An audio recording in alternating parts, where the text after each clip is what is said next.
राधे राधे भक्तों, सभी भक्तगणों को मेरा सादर नमस्कार। आज मैं आपको नवरात्र पूजन में उपयोग में आने वाली सामग्री के बारे में वर्णन करने जा रही हूँ। वैसे तो आप सभी जानते हैं कि क्या सामग्री लगती है, परंतु आज की यह वीडियो में मैं आपको पौराणिक सामग्री के बारे में बताने जा रही हूँ, जिसका कि आपको पुराणों में और वेदों में वर्णन मिलता है। यथासंभव कोशिश करें कि आप उस सामग्री को एकत्रित करें और अपने घर पर लाएं और अपनी पूजा में प्रयोग करें। अगर कोई सामग्री आपको नहीं प्राप्त होती है तो उसके लिए अपने मन में कोई असंतोष या कोई दुख न लेकर आए कि हमें ये सामग्री नहीं मिली, अब क्या होगा। ऐसा नहीं है, माता रानी केवल भाव की भूखी है। अगर आप श्रद्धा से एक कोशिश भी करेंगे तो भी माता उसे समझती हैं कि हाँ, मेरे भक्त ने कोशिश की है। आइए जानते हैं कि आपको क्या सामग्री की आवश्यकता पड़ती है। नवरात्र में हम जो पूजन करते हैं, जो दरबार सजाते हैं, उसको हम कई भागों में करते हैं। एक भाग हमारे कलश पूजन का होता है, दूसरा ज्वारे बोने का होता है, तीसरा अखंड ज्योत जलाने का होता है तथा और एक नवरात्र में अपने माता रानी के दरबार को सजाने का होता है। आइए सर्वप्रथम हम जानते हैं कि हमें कलश स्थापन के लिए क्या क्या सामग्री की आवश्यकता पड़ती है। सबसे पहले हमें एक कलश की आवश्यकता है। ध्यान रखिए कि कलश इतना छोटा ना हो कि नारियल रखने के बाद वह कलश गिर जाए। अतः कलश का जो आकार है वो कुछ मध्यम लें या बड़ा लें, अपनी शक्ति के अनुसार। आप कलश मिट्टी का ले सकते हैं, अगर आपके पास सामर्थ्य है तो सोने का, तांबे का भी ले सकते हैं, परंतु ध्यान रखें कि स्टील या लोहे का कलश न रखें। उसके बाद उस कलश के ऊपर आपको एक लाल धागा या कलावा या जिसे मौली कहते हैं, उसको आपको लगाना है। उसके बाद आपको एक लकड़ी का चौका या पाटा जिस पर मिट्टी से भरा हुआ पात्र और कलश आप स्थापित करेंगे वो चाहिए। नवरात्रि में आप ज्वारे बोते हैं तो उसके लिए एक पात्र जिस पर मिट्टी रखकर आपको ज्वारे बोने हैं, या तो कोई ऐसी टोकरी ले सकते हैं या मिट्टी के बने बनाए बर्तन मिलते हैं एक कटोरे के आकार के, आप उसको भी ले सकते हैं, या आप पीतल का या तांबे का प्लेट ला सकते हैं, या आप अपने भूमि को ही साफ़ सुथरा करके उस पर अच्छे से मिट्टी को बिछाइए और उसी के ऊपर स्थापित कर सकते हैं। उसके बाद आप साफ़ जगह की साधारण मिट्टी जिसमें से कि कंकड़ पत्थर हटा लिए गए हों उसे लेकर आए रख लें। सप्त धान्य 7 तरह के साबुत अनाज, तिल, धान, उड़द, मूंग, गेहूँ, चना, जौ, इनके अलावा सांवा, कंगनी और बाजरा, मसूर, मक्का। अगर आपको इनमें से कुछ उपलब्ध नहीं है तो सिंपल साधारण तरीके से आप जौ को लाकर बीज सकते हैं, जिसे कि प्रचलित रूप से आजकल बीजा जाता है। अगर जौ भी उपलब्ध नहीं है तो आप गेहूँ भी डाल सकते हैं। यह कलश में भरने के लिए आपको साफ़ जल चाहिए और गंगा जल अगर संभव हो तो उसे भी उपलब्ध करा कर रखें। उसके बाद आप लोग सुनते होंगे कि सर्वाशोधि समर्पयामि, तो सर्वाशोधि में क्या क्या आता है सुनिए। मुरामांसी, जटामांसी, वच, कुठ, बावची, शिलाजीत, हल्दी, दारू हल्दी, सौंठ, सफ़ेद चंदन, चंपक, आंवला और मुस्ता, नागरमोथा, ये सारी औषधियाँ हैं जिन्हें कि हम कलश में डालते हैं। अगर ये औषधियाँ आपको नहीं प्राप्त होती हैं तो आप उसमें सिर्फ हल्दी भी डाल सकते हैं और अर्थात शतावर का चूर्ण भी ले सकते हैं। उसके बाद आपको पंचपल्लव, आपने सुना होगा पंचपल्लव। पंचपल्लव का मतलब ये नहीं है कि उसमें आपको 5 पत्ते लगाने हैं, ये 5 प्रकार के पत्तों का वर्णन किया गया है। पीपल, गूलर, अशोक, आम, वट, बरगद, या फिर अगर आपको नहीं मिलते हैं तो आप केवल आम के पत्ते ही लाकर उसमें लगा देंगे। कलश में डालने के लिए सप्तमृतिका, और सप्तमृतिका का अर्थ होता है 7 जगह की मिट्टी। अब वो 7 जगह की मिट्टी कहाँ कहाँ की मिट्टी चाहिए आपको? गौशाला की मिट्टी, अश्वशाला, गजशाला, बाम्बी, तालाब, नदी संगम और राजद्वार की मिट्टी। परंतु आज के समय में इसे उपलब्ध कराना एक कठिन कार्य है। तो आपके हर घर में तुलसी का पौधा लगा होगा, आप उस तुलसी के पौधे में से ही थोड़ी सी मिट्टी निकाल लें और इस सप्तमृतिका की जगह कलश में डालें। पंचरत्न, आपने पंचरत्न भी, आप जो पंडित पूजा करवाते होंगे तो पंचरत्न समर्पयामि, और आप लोगों को आजकल जो पूजा की सामग्री में मिलता है उसमें कुछ 4-5 दाने डालकर मिला होता है। अब वो क्या है, कंकड़ है, पत्थर है कि पंचरत्न है?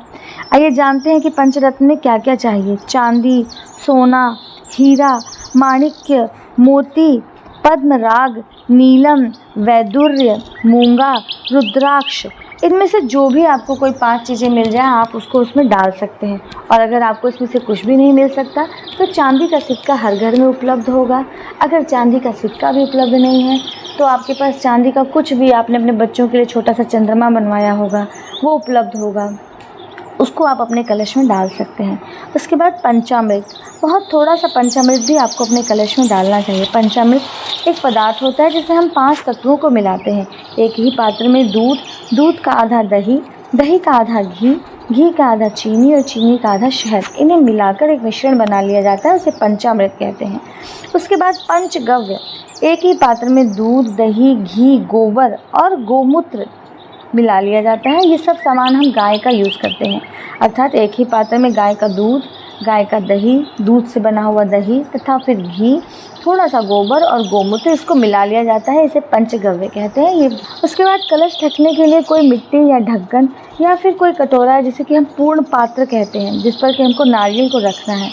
और उस पूर्ण पात्र को भरने के लिए एक आपको साबुत चावल, अक्षत का मतलब होता है कि जिसका क्षय ना हुआ हो, जो खंडित ना हो, अर्थात आपको ऐसे चावल लेने हैं जो साबुत रहें, जो टुकड़े में ना बटे हों। दुर्वा, कुश, 2 साबुत सुपारी और चांदी के सिक्के, कुछ गिलट के सिक्के भी आप ले सकते हैं, क्योंकि अब पहले के समय में सोने का सिक्का ही हमारा धन था, चांदी का सिक्का धन था, लेकिन अब तो हमारा गिलट का सिक्का ही हमारा धन है, लक्ष्मी का रूप है, तो उन्हें भी आप ले सकते हैं। उसके बाद पानी वाला जटा वाला नारियल, लाल कपड़े 2 टुकड़े चाहिए होंगे आपको, या आप लाल चुनरी ले आएँ। एक माता रानी को चढ़ाने के लिए चाहिए, एक नारियल के ऊपर लपेटने के लिए चाहिए। पान का पत्ता, इलायची, लौंग, कपूर, रौली, चंदन, फूल। उसके बाद आपको इत्र चाहिए। इत्र बाज़ार में मिल जाता है, जो पूजा में ही यूज़ होता है, वो वाला इत्र लेकर आना है आपको, जो आपके रेडीमेड परफ्यूम मिलते हैं, क्योंकि वो किस प्रकार से बनते हैं, किस तरह से बनते हैं, उसका कोई अर्थ नहीं है। सुगंधित तेल, धूप, दीप, नैवेद्य, कुछ प्रसाद, पंचमेवा का प्रसाद आप लगा सकते हैं। आप अपने लिए ड्राई फ्रूट्स लेकर आ सकते हैं, उसका प्रसाद बना सकते हैं। मिठाई, फल, ये सब आप प्रसाद के लिए यूज़ कर सकते हैं। भक्तों, इतनी सामग्री आपको कलश स्थापन के लिए अपनी इकट्ठी कर लेनी है। उसके बाद आपको अखंड दिया जलाने के लिए बाती की ज़रूरत पड़ेगी। अच्छी रुई ले आइए, जो कि आपको 9 दिन जलानी रहेगी। एक बड़ा दिया ले लें। अगर आप पीतल का दिया खरीदने में असमर्थता हो तो आप मिट्टी का दिया भी ले सकते हैं, थोड़ा बड़ा दिया ले लें, वो आपका जलेगा 9 दिन तक। देसी घी का दिया जलाएं। अगर देसी घी नहीं ले सकते हैं तो तेल का दिया भी आप जला सकते हैं। इसके पश्चात आपको अपने देवी का दरबार सजाना है। अगर आपके पास कोई मूर्ति पहले से ही है जिनकी आप पूजा कर रहे हैं तो वो मूर्ति रखें, नहीं है तो बाज़ार से नई मूर्ति ले आएँ। या आपके पास कोई तस्वीर है जिसमें नवदुर्गा है, आप उनकी पूजा करते हैं, तो आप उन्हीं को स्थापित करिए। एक चौकी लेकर उस पर लाल कपड़ा बिछाकर माता रानी को स्थापित करिए। माता रानी के बाईं तरफ अर्थात दक्षिण दिशा की तरफ, दक्षिण पूर्व के कोने में आप दिए का स्थापन करेंगे और ईशान कोण अर्थात पूर्व और उत्तर के कोने में आप कलश की स्थापना करेंगे और बीच में आपकी देवी रहेंगी। और आप अगर ज्वारे कलश के साथ ही बोते हैं तो कलश को उस ज्वारे के ऊपर ही स्थापित करते हैं तो वो वहीं रहेगा, नहीं तो वो भी आप अपने एक साइड में एक तरफ लगा सकते हैं। अगर आप और विस्तृत रूप से माता रानी की पूजा करना चाहते हैं तो आप विशेष रूप से उसमें नवग्रह और षोडश मातृकाओं की स्थापना कर सकते हैं। अगर आपको इसके बारे में अच्छे से जानकारी है तो ही आप ऐसा करें। नवग्रह का एक यंत्र आपको बाज़ार में उपलब्ध हो जाता है, आप उसे भी लेकर आ सकते हैं। नहीं तो आप चावल की 9 ढेरियाँ बनाकर वहाँ रख सकते हैं या उसके ऊपर सुपारी रख सकते हैं, उससे आप अपने नवग्रह की पूजा कर सकते हैं। उसी प्रकार से षोडश मातृकाएँ 16 ढेरियाँ बनाकर षोडश मातृकाओं की पूजा की जाती है, आप उसको भी स्थापित कर सकते हैं और माता रानी के पूजन में आप विस्तृत रूप से अपने नवरात्रि की पूजा कर सकते हैं। उपरांत माता रानी को चढ़ाने के लिए श्रृंगार सामग्री अवश्य लेकर आएँ।